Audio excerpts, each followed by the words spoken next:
Hello mga kariyan, overtime ulit tayo ngayon.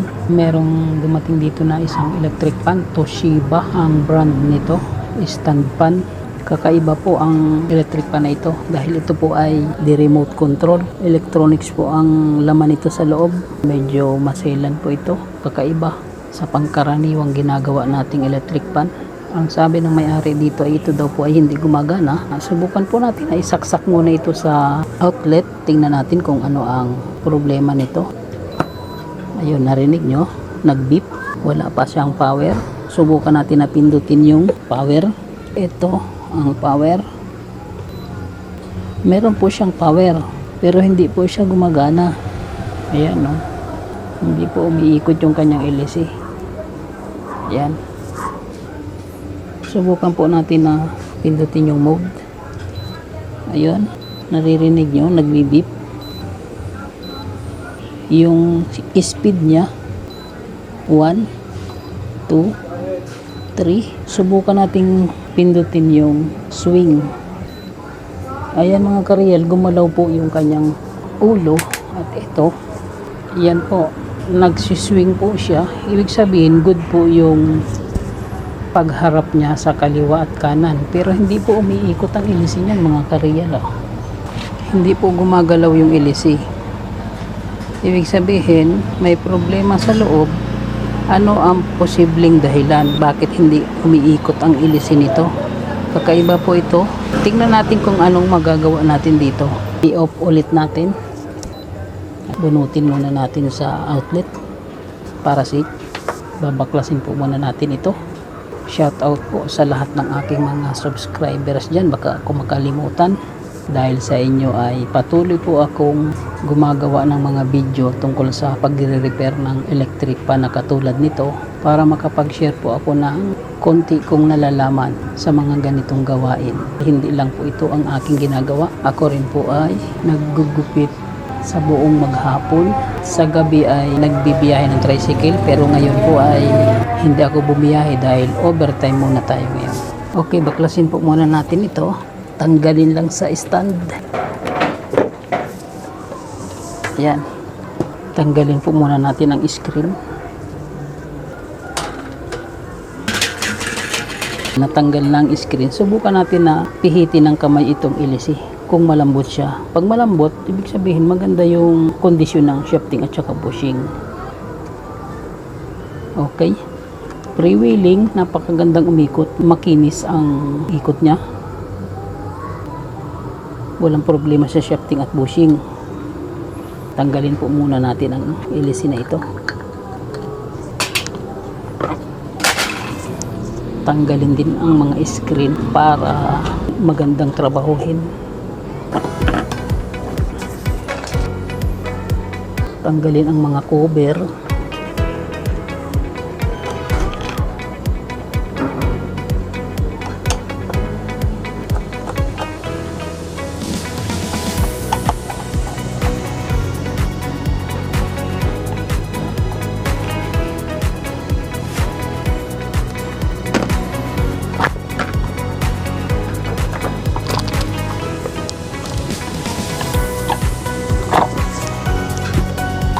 Ayan po mga kariyal, ang loob ng electric fan na ito, sobrang dumi.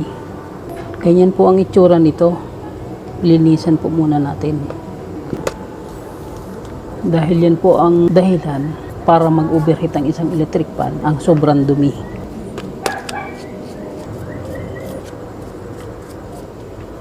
Kung oobserbahan po natin ang electric fan na ito po ay kaya umikot ng LC, pero napakalambot naman pong pihitin ang kanyang shafting. Bago po natin biyakin ang motor nito, unahin po muna nating i-troubleshoot at i-check yung mga external parts niya katulad nito. Dahil ito naman po ay may power, hindi lang gumagana ang kanyang motor, kaya umikot ng LC. Subukan po muna natin na i-check yung capacitor. Ito po yung capacitor niya. Gumagana po yung swing niya. Ito yung synchronized motor na nagpapaharap sa kaliwa at kanan. Good naman siya. Subukan po nating i-check itong capacitor.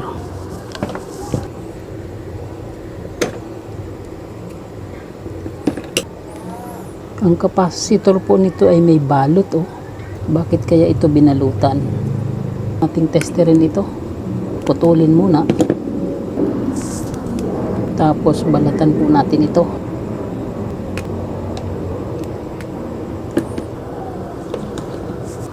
Okay, checkin po natin itong capacitor na ito. Tingnan natin kung ano ang value nito. Ang nasukat po natin mga ka-real ay 0.95. Medyo mahina na po ito. Dapat po ang value nito ay ito, 1.2. Hindi ko alam kung ito ay pinalitan na or original pa ito. Nagalaw na ito. I-check po muna natin itong dalawang terminal kung saan tinanggal yung capacitor. Ito, balatan lang. Tapos i-check po natin gamit ang ohmmeter.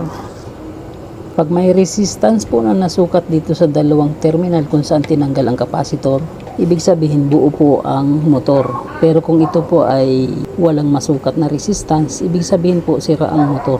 Subukan po natin.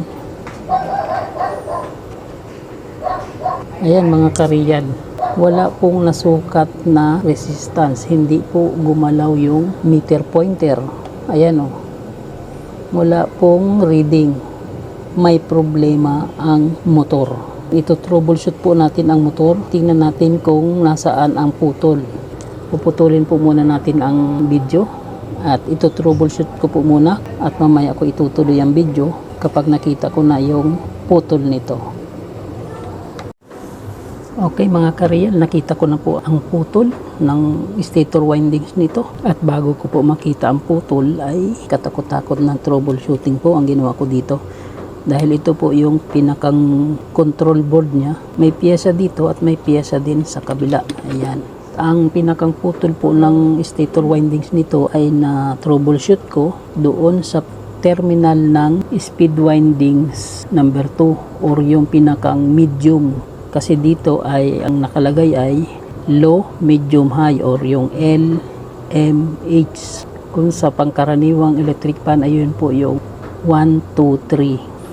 Ang pinakang putol po ay nasa speed number 2. Yun po yung medium. Ang kulay po ng wire ng medium ay kulay orange. Kung orange dyan, sinundan ko lamang po yung cable papunta dito. Yung pinakang orange, ito na po yon. Duktungan ng pinakang orange na wire, terminal number 2 or yung mid ay ito. Putol po yung isang hibla dito. Ito po yung isang hibla. Kung mapapansin nyo, napakaliit po. Medyo madilim kasi gabi ngayon. Yun po yung isang hibla na putol. Bumitaw po dito sa duktungan. Gagawin po natin dyan ay iduduktong lang po natin yan dyan para ikabit ulit dito sa kulay orange na wire na ito. At abangan nyo na lang po. Puputulin po muna natin ulit ang video. Hindi ko na ipapakita kung paano ko iduktong yan dahil hahaba po yung ating video. Okay? Okay, ayan mga ka-real, naiduktong na natin at nabalutan na rin natin. Ang gagawin natin dyan ay ibabalik na natin doon sa back housing kung saan siya ay dati nakapwesto. Dito.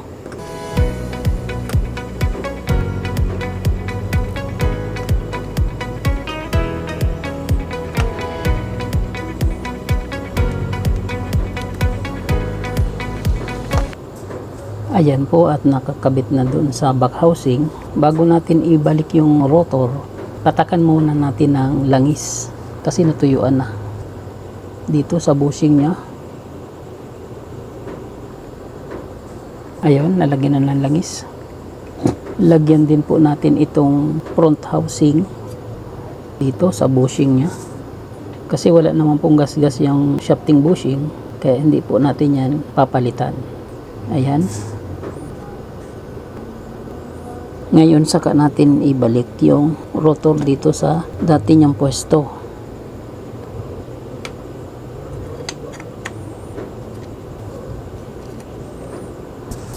Ibalik na yung 4 na tornilyo sa bawat kanto.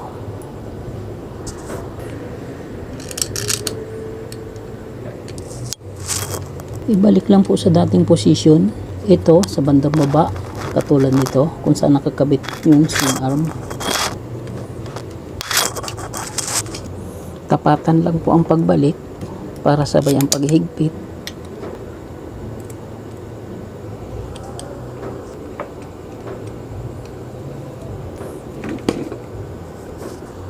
Tapos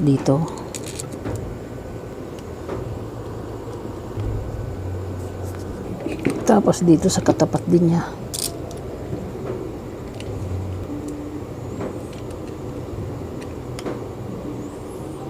Okay, checkin po natin yung shafting niya kung matigas. Pihitin lang natin, tingnan natin kung may clearance. Okay naman, good po yan.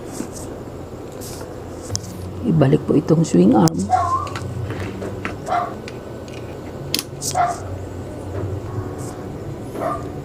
Ibalik sa neck itong motor. Ilak lang dito. Okay. Tapos ibalik po natin yung swing arm dito.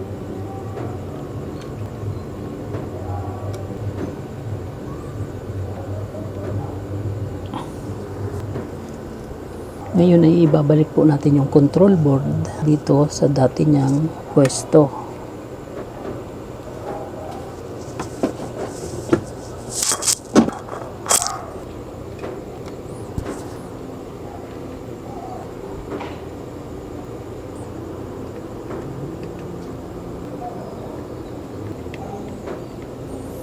Okay.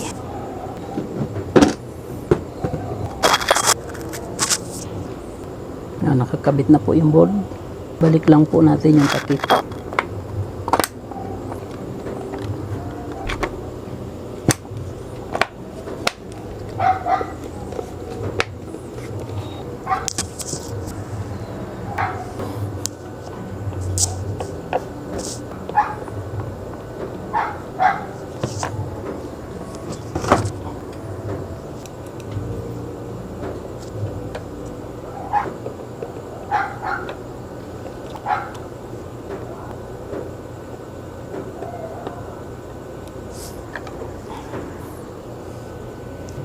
Naibalik na ang takip ng control panel.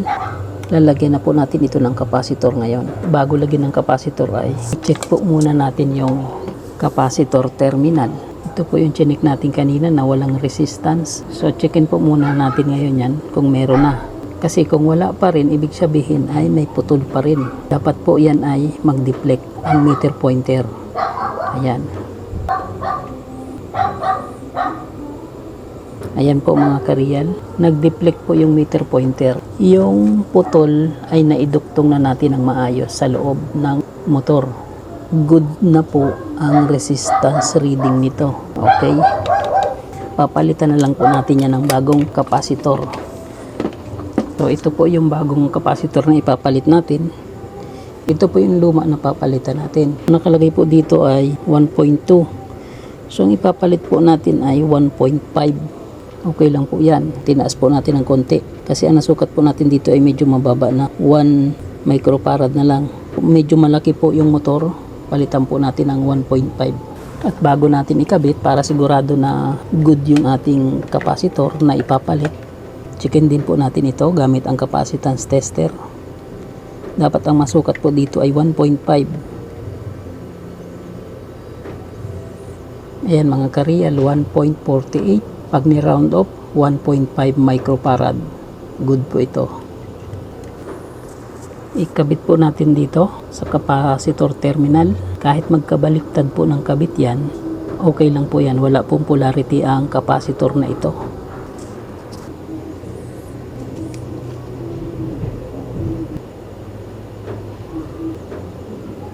Balutan lang po natin ito ng masking tape para hindi mag-short circuit.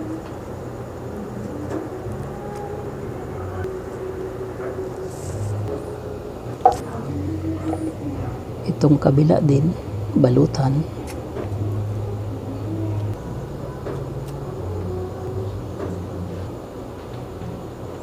Okay.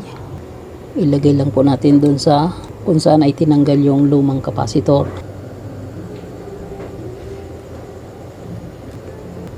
Talian lang po ito ng cable tie para hindi siya sabog-sabog.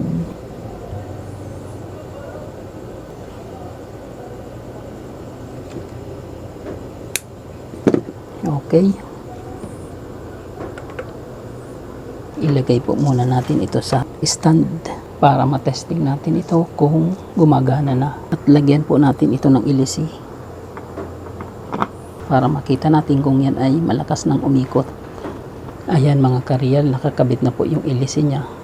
Tetestingin natin po ngayon yan kung yan ay gumagana na. Isaksak po muna natin ito sa outlet. Okay, nag-beep na. Subukan natin na i-power yan. Ayan mga kareal, gumana. Malakas po ang makina. Subukan natin pindutin ang speed niya kung lalakas. Ayan, narinig nyo? Malakas po siya sa pangalawang pindot. Isang pindot pa, pangatlo. Okay, malakas po siyang magbigay ng hangin. Pindutin ulit natin ang isa pa. Okay, bumalik po sa low. Gumagana po yung kanyang low, medium, high. Ulitin natin. Yan, number 2 po yan. O, number 3. Yan po yung high. Pindutin ulit natin. Babalik yan sa number 1 or yung low. Ayan, okay na po. Gumagana na po mga kareal. Patayin na po muna natin. At yan po ay lalagyan na lang natin ng cover pagkatapos linisan. Okay, sana po ay nakapagbigay ito ng idea sa mga subscribers ko, lalo na sa mga baguhan at gustong matuto sa ganitong gawain. Sana hindi po kayo magsawa. Ito po ang naging solusyon sa ganitong klaseng electric fan na hindi gumagana. May putol lang po na hibla ng winding na kailangang hanapin at iduktong para magkaroon ng koneksyon at nang sa gayon ay ito ay mapagana. Maraming salamat pong muli. Dick is Real Vlog. Pagpalain po tayo ng Panginoon.